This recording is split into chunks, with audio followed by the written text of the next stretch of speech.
नमस्कार। Exam viewers में आपका स्वागत है। जैसा कि आपको स्क्रीन पर दिख रहा है, झारखंड उत्पाद सिपाही प्रतियोगिता परीक्षा 2022 यानी कि झारखंड उत्पाद सिपाही प्रतियोगिता परीक्षा का नोटिफिकेशन निकल चुका है। इसी को हम लेकर आए हैं और इसमें हम लोग देखेंगे कि इसमें क्या क्या क्राइटेरिया मांगा गया है उत्पाद सिपाही के लिए। ये बहुत बड़ी वैकेंसी झारखंड के युवाओं के लिए झारखंड सरकार ने निकाला है। चलिए इसको हम लोग देखते हैं। अगर हमारे यूट्यूब चैनल एग्जाम व्यूअर्स को आप सब्सक्राइब नहीं किए हैं, बेल आइकन पर क्लिक नहीं किए हैं, तो आप दोनों ये कर लें ताकि जो भी वीडियो बने सबसे पहले आप लोग तक पहुंचे। तो चलिए हम लोग इसमें देखते हैं कि झारखंड उत्पाद सिपाही के बारे में क्या क्या नोटिफिकेशन में बतलाया गया है। ठीक है, चलिए आगे हम लोग देखते हैं।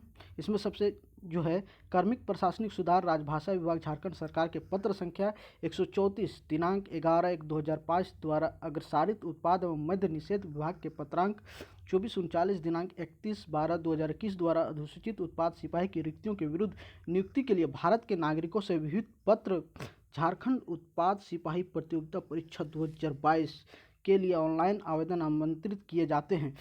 यहाँ पे निकाला गया ये आवेदन जो है आप लोग कहाँ पे कर सकते हैं, तो www.jssc.nic.in पर आप लॉगिन करके यहाँ से आप फॉर्म को फिलअप कर सकते हैं। यहाँ पे जैसा कि और आगामी परीक्षाओं में जैसा कि परीक्षा शुल्क रहता था उसी के आधार पर यहाँ पर भी परीक्षा शुल्क को मात्र 100 रुपये रखा गया है। ठीक है, कितने रुपये है? मात्र 100 रुपये रखा गया है। यहाँ पे परीक्षा में शुल्क में कुछ छूट भी दिया गया है। तो चलिए हम लोग देखते हैं क्या क्या छूट दिया है। परीक्षा में शुल्क दिया गया झारखंड राज्य के अनुसूचित जाति के अभ्यर्थियों के लिए परीक्षा शुल्क मात्र 50 रुपये लगने वाला है। झारखंड राज्य के स्थानीय निवासी अनुसूचित जाति या जनजाति कोटि के इतर कोटि के अभ्यर्थियों द्वारा रियायती दर पर परीक्षा शुल्क भरे जाने की स्थिति में उसके आवेदन पद को रद्द करते हुए उसकी अभ्यर्थता समाप्त कर दी जाती है। बिना परीक्षा शुल्क भुगतान किए आवेदन पत्र स्वीकार नहीं किया जाएंगे। यहाँ पे बतलाया गया कि यहाँ पे आपको जो है परीक्षा शुल्क कुछ ना कुछ देना होगा। अगर आप अनुसूचित जनजाति या अनुसूचित जाति से तो 50 रुपया देना होगा और अन्य जाति तो 100 रुपया देना होगा। ठीक है, और ये जो बताया गया कि ये नॉन रिफंडेबल है, ये पैसा आपका रिफंड होने वाला नहीं है। चलिए आगे और देखते हैं इसमें क्या बतलाया गया है। इसमें बतलाया गया कि झारखंड उत्पाद सिपाही प्रतियोगिता परीक्षा 2018 में सम्मिलित हुए वैसे आवेदक जो इस विज्ञापन के शर्तों अथवा शैक्षणिक योग्यता निर्धारण आयु सीमा तथा अन्य अर्हता के अंतर्गत आवेदन देने के पात्र होंगे वैसे आवेदकों को पुनः आवेदन देना होगा। यहाँ पे बतलाया गया कि इससे पहले जो नोटिफिकेशन उत्पाद सिपाही का 2018 में आया था उनको भी यहाँ पे आवेदन करना होगा। ठीक है, सबसे बड़ी बात यहाँ पर ये आके आ रहा है कि उसको भी पुनः आवेदन करना होगा। उसके लिए उन्हें पुनः परीक्षा शुल्क देना नहीं होगा। उनको जो है परीक्षा शुल्क नहीं लगेगा। अगर जो 2018 में उत्पाद सिपाही का फॉर्म भर चुके हैं उनको दोबारा तो रजिस्ट्रेशन करना होगा, लेकिन उसका जो है परीक्षा शुल्क नहीं लगने वाला है, ये चीज़ ध्यान रखिएगा। लेकिन उसके लिए कंडीशन है। चलिए हम लोग आगे देखते हैं इसमें क्या बतलाया गया है। परंतु उन्हें नए आवेदन पत्र में पूर्व आवेदित का निबंधन यानी कि रजिस्ट्रेशन संख्या जो है, रजिस्ट्रेशन नंबर और जन्म तिथि को दर्ज करना आवश्यक होगा। यानी कि फिर से आप रजिस्ट्रेशन करते हैं तो उसमें भी पुराना रजिस्ट्रेशन डालना होगा और अपना डेट ऑफ बर्थ जो उसको डालना होगा। उसके बाद जो है आपका परीक्षा शुल्क में छूट जो है मान्य होगा। ठीक है, और ये दोनों अगर आप नहीं डालते हैं तो आपको छूट जो है परीक्षा शुल्क में नहीं दिया जाएगा। उसके बाद आगे देखते हैं कि रिक्तियों का विवरण जो दिया गया है, किस किस कोटि को कितना कितना दिया गया है। चलिए इसको भी हम लोग देख लेते हैं। यहाँ पे हम लोग देखिए कि उत्पाद सिपाही का जो है अनारक्षित वर्ग में जो है 237 दिया गया है। कुल 237 है अनारक्षित वर्ग के लिए, जिसमें महिला के लिए 12 है। ठीक है, उसके बाद खेलकूद में सारा चीज़ बांटा गया है। उसके बाद देखते हैं अनुसूचित जनजाति के लिए 7 गो है, कुल पद 148 है। अनुसूचित जाति के लिए 57 है, महिला के लिए इसमें आरक्षित 3 ठो है। ठीक है, अत्यंत पिछड़ा वर्ग अनुसूची 1 का 50 है। यहाँ पे महिला के लिए 3 आरक्षित है। पिछड़ा वर्ग अनुच्छेद 2 में अनुसूची 2 के लिए जो 32 पद है और महिला के लिए 2 आरक्षित है। यहाँ पे देख रहे हैं कि ईडब्ल्यूएस के लिए जो है 59 सीट, ईडब्ल्यूएस के लिए 59 सीट है और उसमें महिला के लिए जो है 3 सीट जो है आरक्षित है। ठीक है, यानी कि टोटल जो है अगर देखा जाए 538 सीट, बहुत बड़ी बहाली जो है ये 538 सीट का जो है नोटिफिकेशन निकला है झारखंड सरकार के द्वारा उत्पाद सिपाही में। ठीक है, चलिए आगे देखते हैं कि और को क्या क्या क्राइटेरिया है। इसमें जो है आपका क्या न्यूनतम योग्यता होना चाहिए इसके बारे में हम लोग देख लेते हैं। इसके लिए आपको पे मेट्रिक स्केल देख लीजिए 19,900 से लेकर 63,200 तक है। इसका जो न्यूनतम शैक्षणिक योग्यता है वो आपका मान्यता प्राप्त शैक्षणिक संस्थान से मैट्रिक होना उत्तीर्ण जरूरी है। यानी कि आप सिर्फ मैट्रिक भी हैं तो इस एग्ज़ाम में आप बैठ सकते हैं। ठीक है, आगे चलते हैं और क्या क्या बतलाया गया है। अभ्यर्थियों से उपरोक्त पद के विरुद्ध आवेदन प्राप्त होने की अंतिम तिथि तक उक्त तालिका के स्तंभ 4 में अंकित न्यूनतम शैक्षणिक योग्यता जो है न्यूनतम शैक्षणिक योग्यता धारित करना होगा। यानी कि शैक्षणिक योग्यता के निर्धारण के लिए आवेदन जो ऑनलाइन आवेदन किया जाएगा उसका अंतिम तिथि को आधार तिथि माना जाएगा। यदि कोई अभ्यर्थी इस तिथि तक निर्धारित शैक्षणिक योग्यता नहीं धारित करते हैं तो वे आवेदन करने के लिए अयोग्य समझे जाएंगे। इसका मतलब बताया गया है कि जब तक इस जो नोटिफिकेशन निकला है, जो वैकेंसी निकला है, इसका फॉर्म भरने का जो लास्ट डेट है, तब तक कोई व्यक्ति इसका शैक्षणिक योग्यता जो मैट्रिक है उस तब तक उसका अगर सर्टिफिकेट आ जाता है तब वो इसके लिए लायक होगा, लेकिन अगर नहीं तब तक होता है तब उसके लिए ये अयोग्य माना जाएगा। यही चीज़ इसमें बताया गया है। आगे चलिए देखते हैं इसमें क्या बतलाया है।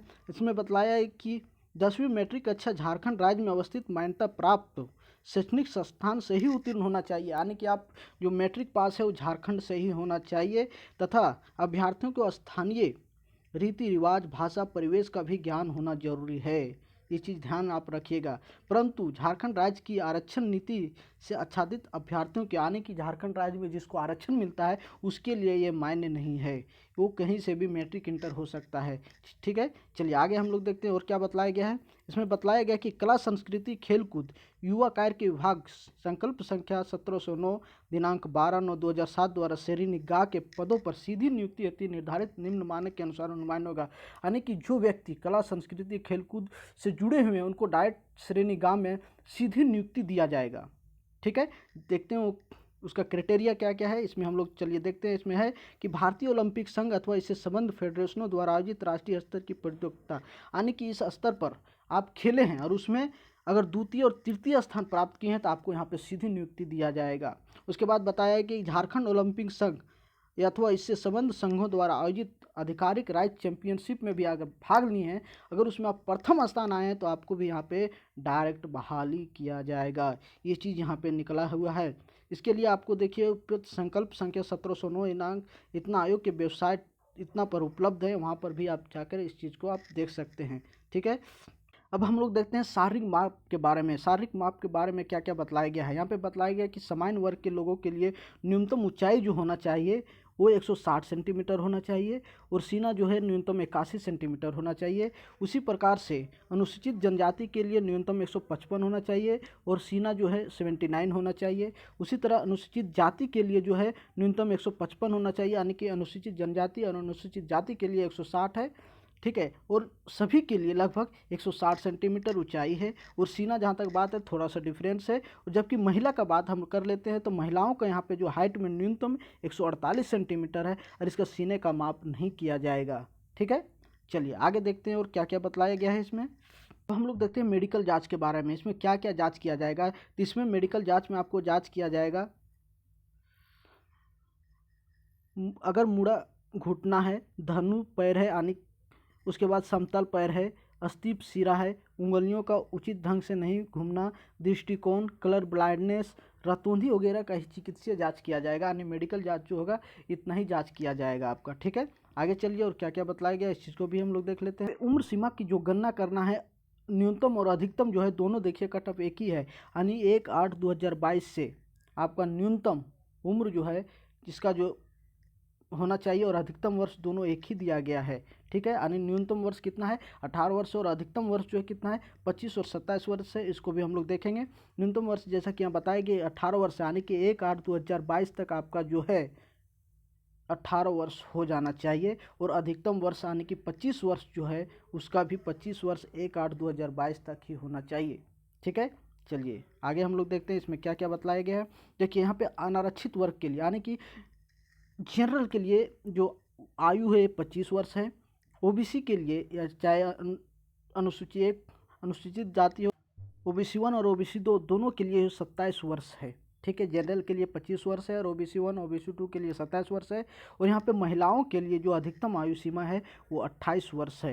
लेकिन अनुसूचित जाति और अनुसूचित जनजाति के लिए पुरुष या महिला दोनों के लिए जो है 30 वर्ष आयु सीमा है। इस चीज़ को आप लोग ध्यान दीजिएगा। ठीक है, चलिए आगे देखते हैं क्या क्या बतलाया गया। इसमें बतलाया कि भूतपूर्व सैनिक को अधिकतम आयु सीमा में 5 वर्षों की अतिरिक्त छूट दी जाएगी। यानी कि जो 25 वर्ष है, अगर कोई सैनिक है तो उसके मान लीजिए ओबीसी में आता है, उसका 27 वर्ष है तो उसको 32 वर्ष मिलेगा। कोई जनरल में है 25 वर्ष है तो उसको 30 वर्ष मिलेगा। यहाँ पे यानी कि जो भूतपूर्व सैनिक है उसको अधिकतम 5 वर्ष का छूट आयु में दिया जाएगा।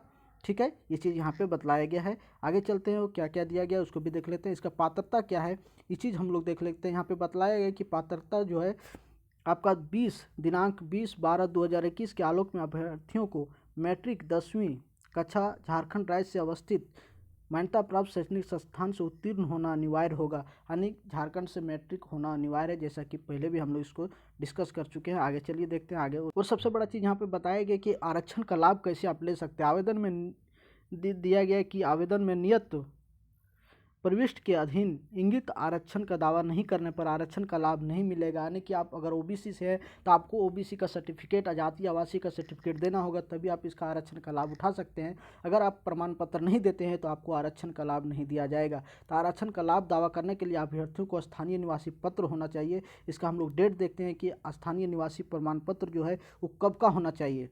आरक्षण का दावा करने वाले सभी वर्ग के अभ्यर्थियों को कार्मिक प्रशासनिक सुधार तथा राजभाषा विभाग के पत्रांक 4650 दिनांक 2/6/2016 द्वारा निर्धारित प्रपत्र में अनुमंडल पदाधिकारी के स्तर से 2/6/2016 तक तथा इसके पश्चात निर्गत स्थानीय निवासी प्रमाण पत्र होना जरूरी होगा। यानी कि आपका स्थानीय निवासी प्रमाण पत्र 2/6/2016 के बाद का बना हुआ है तो ये मान्य होगा, उससे पहले का अगर बना हुआ है तो आपका मान्य नहीं होगा। अथवा, और आगे देखते हैं इसमें क्या बतलाया गया है कि अथवा प्रशासनिक सुधार राजभाषा विभाग के पत्रांक 5752 दिनांक 19/7/2019 के द्वारा निर्गत प्रमाण पत्र में दिनांक 19/7/2019 को अथवा उसके पश्चात अंचलाधिकारी से, कहाँ से, अंचलाधिकारी से के स्तर से निर्गत स्थानीय प्रमाण पत्र का मान्य होगा। यानी कि आप अगर अंचलाधिकारी से आप स्थानीय निवासी प्रमाण पत्र बनाए हैं तो आपका 19/7/2019 के बाद का होना चाहिए। ठीक है, चलिए और आगे देखते हैं क्या क्या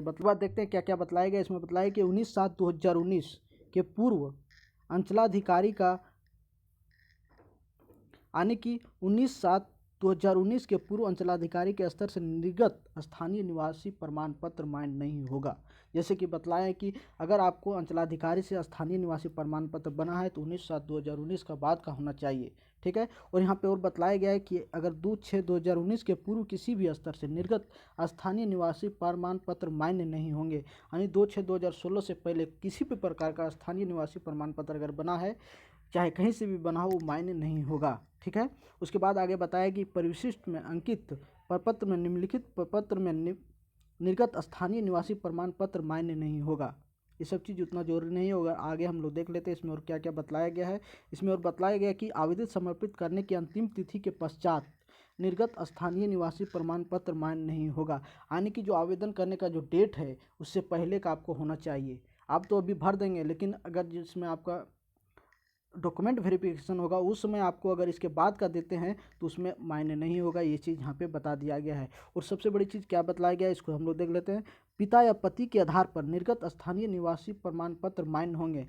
अगर पिता या पति के किसी के आधार पर आप निवासी प्रमाण पत्र अगर बनाए हैं तो भी मान्य होगा। पति के आधार पर निर्गत स्थानीय निवासी प्रमाण पत्र इन प्रमाण पत्रों में अभ्यर्थी का नाम निम्न होने पर प्रमाण पत्रों की जाँच के दौरान इस संबंध में शपथ पर समर्पित करना अनिवार्य होगा। यानी यहाँ पे अगर पिता के जगह पर पति का भी देते हैं तो यहाँ पर लेकिन एक चीज़ है कि शपथ पत्र आपको समर्पित करना होगा। ठीक है, और आगे चलते हैं, देखते हैं इसमें क्या।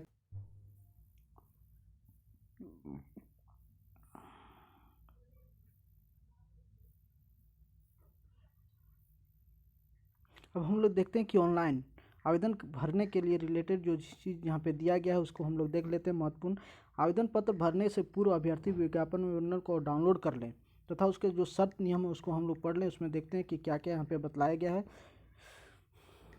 यहाँ पे बतलाया गया है कि सबसे पहले प्रमाण पत्र आवेदन हेतु आवश्यक है उसके पास उपलब्ध होना चाहिए। आवेदन भरने से पूर्व अपने फोटो, हस्ताक्षर की स्कैन की प्रति भी आपके साथ होना चाहिए। उसके बाद यहाँ पे बतलाया गया कि सभी प्रमाण पत्रों को ध्यानपूर्वक देख लें। इन सभी में उनका नाम, पिता का नाम एवं इन विवरण सही होना चाहिए, अन्यथा आवेदन भरने से पूर्व उसे ठीक करा लें। अगर आपका इसमें से किसी प्रकार का त्रुटि है तो आवेदन भरने से पहले आप उसको सुधार लें, नहीं तो बाद में ये मान्य नहीं माना जाएगा। ठीक है, आगे देखते हैं और क्या क्या बतला। यहाँ पे हम लोग देखते हैं कि आवेदन की प्रक्रिया जो है कब से कब तक चलेगा। तो रजिस्ट्रेशन करने तक सूचना दर्ज करने हेतु जो दिनांक है 25/2/2022 से लेकर 26/3/2022 की मध्य रात्रि तक, यानी कि 25/2/2022 से लेकर के 26/3/2022 तक लगभग एक मंथ का समय यहाँ पे आप लोग को दिया जा रहा है इस फॉर्म को भरने के लिए।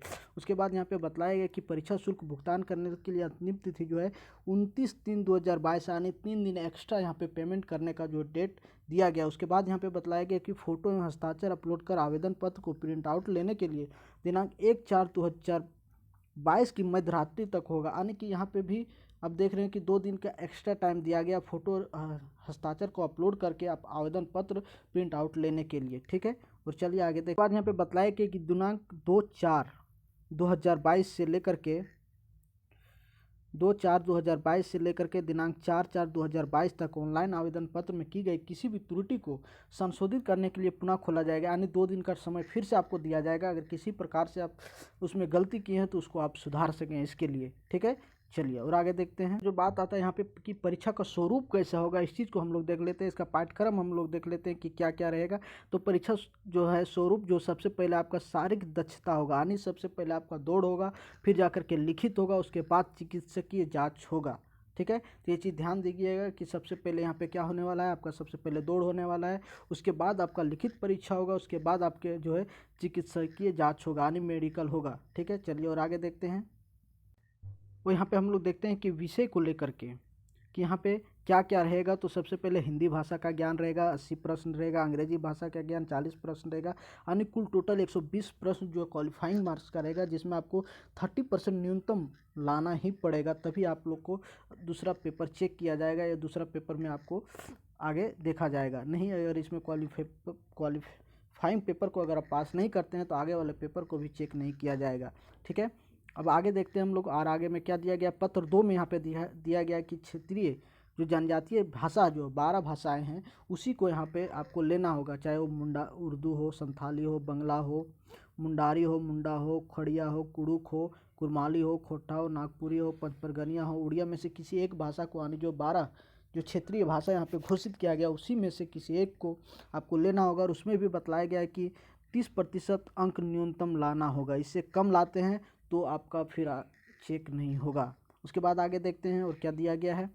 और पत्र 3 में जैसा कि बताया गया कि सामान्य अध्ययन से आपको 40 प्रश्न रहेगा, और झारखंड सामान्य यानी कि झारखंड का जो सामान्य अध्ययन रहेगा उससे 50 प्रश्न रहेगा, और सामान्य विज्ञान से आपका 20 प्रश्न रहेगा, और मैथ का जो है 10 प्रश्न रहेगा, यानी कि कुल टोटल जो है आपका यहाँ पे 120 नंबर का रहेगा। ठीक है, कितना नंबर का रहेगा, 120 नंबर का यहाँ पे रहने वाला है आपका पेपर 3। ठीक है, और पेपर 2 से कितना रहेगा, जहाँ पे 100 प्रश्न रहेगा पेपर 2 से। पेपर 2 से रहेगा आपका कितना, 100 प्रश्न पेपर 2 से रहने वाला है। पेपर 3 से जो रहेगा 120 प्रश्न रहेगा। ठीक है, ये चीज़ ध्यान दीजिएगा। अब यहाँ पे इसका समय बताया गया है कि प्रत्येक पत्र की जो परीक्षा अवधि होगी 2 घंटे होगी, यानी कि तीनों पेपर का 2-2 घंटे समय आपको दिया जाएगा। ठीक है, और आगे चलते हम लोग देखते हैं कि हिंदी भाषा में जो रहेगा, हिंदी अनुच्छेद आधारित प्रश्न जो रहेगा आपका 20 मार्क्स का रहेगा, और हिंदी व्याकरण जो रहेगा वो 80 मार्क्स का रहेगा।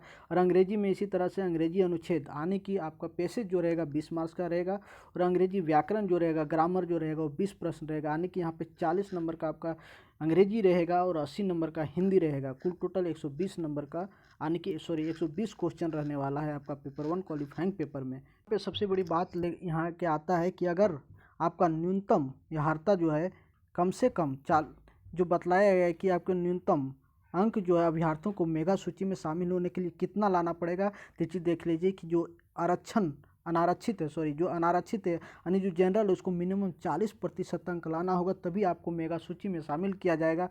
उसी प्रकार से अनुसूचित जाति और अनुसूचित जनजाति एवं महिला को 32% लाना होगा, और अत्यंत पिछड़ा वर्ग यानी OBC 1 के लिए आपका 34% लाना होगा, और अनुसूचित 2 जो पिछड़ा वर्ग OBC 2 है उसको 36.5% लाना होगा। उसी प्रकार से आदिम जनजाति के लिए आपका जो है कितना है, 30% आदिम जनजाति को लाना होगा। आर्थिक रूप से EWS के लिए 40% लाना होगा, यानी कि इससे कम आप लोग लाते हैं अपने अपने कैटेगरी में तो आपको जो है यहाँ पर मेगा सूची में आप लोग को ऐड नहीं किया जाएगा। ये चीज़ ध्यान दीजिएगा। चीज़ जो सबसे बड़ी चीज़ यहाँ पे बतलाया गया है कि प्रवेश परीक्षा यानी कि प्रवेश पत्र जो आपका रहेगा उसमें एडमिट कार्ड में फ़ोटो और हस्ताक्षर में अगर त्रुटि हो जाता है तो परीक्षा में शामिल नहीं होने दिया जाएगा। अतः अंतिम रूप से आवेदन सबमिट करने के लिए पूर्व आवेदन पत्र में अपना फ़ोटो और हस्ताक्षर को जरूर मिलान सुनिश्चित कर लीजिएगा, नहीं तो अगर यहाँ पर भी किसी प्रकार से मिस्टेक हुआ तो आपको परीक्षा में बैठने नहीं दिया जाएगा। तो इस नोटिफिकेशन में जितना भी चीज़ था हम लोग देख लिए हैं।